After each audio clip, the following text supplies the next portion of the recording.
Malý, int. A Tom. Víš? Čekáme tady v davu na kabinovou lanovku, která nás vyveze vysoko nad ostrov Langkawi. A tady pije z naší SOS flašky vodu, kterou jsme nabrali ze záchodu.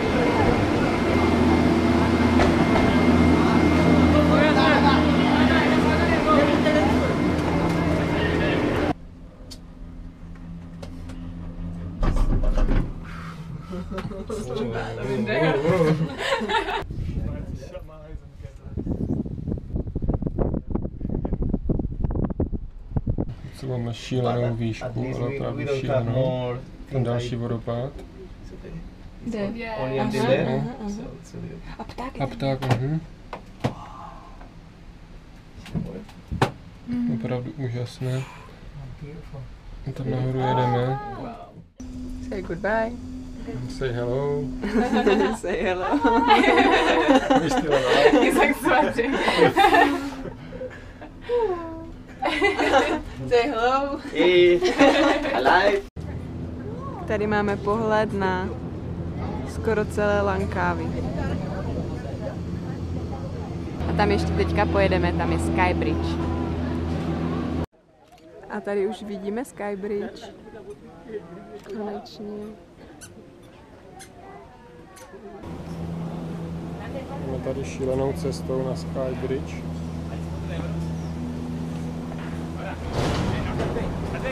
Jsou tu hodně prudké schody, nechci to jít nahoru. Ale půjdeme to i nahoru, takže se máme na co těšit. Jsou tady hadi? Řekni, kde jsme. Skybridge. A jak je tady? Je tady mlha, horko, dusno Je tady strašné vlhko. a je to hrozně To, vysoko. co vidíte, je voda, která se odpařuje z deštného pralesa, který je všude kolem nás. A to horko a vlhkost, která tady je opravdu šílené. Skoro jako kdybychom byli v pární sauně. Ale jinak je tady moc krásně. Na druhé straně můžeme vidět lanovky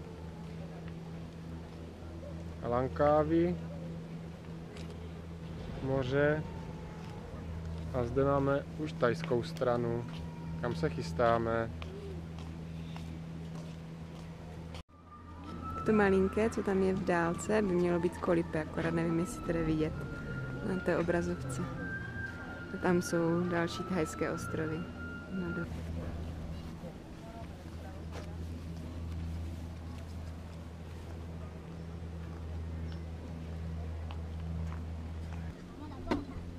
Tady máme takový triangl, všichni se tady fotí a odpočívají po náročném výstupu. Podíváme se za zábradlí, co tam máme. A tady je Adery. Ano, tady je. Jak se ti tady líbí? Nelíbí se mi, že furt točíš blbinky, pojď se radši vypít. Ještě natočím, jak to vypadá za zábradlím. Podíváme se na zábradlí, kde se rozprostírá obrovská džungle. Vidíte? Vychází z ní šílené zvuky místní zvěře. Je to tady prostě úžasné. Nádherná příroda, loučíme se s mostem Skybridge. A jdeme dál poznávat krásy tohoto ostrova. Není problém, aby se tady člověk takto zapotil bez problémů. Jako v sauně. Totální vlhkost, jako v sauně, opravdu jako v sauně je tady.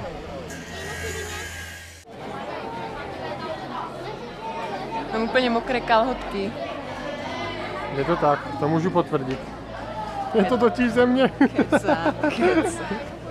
A tady vidíte frontu, ve které stojíme už asi 15 minut. A už se blížíme k lanovce a cestě dolů, kde se asi okoupem v moři. Nebo pod vodopádem, to ještě nevíme.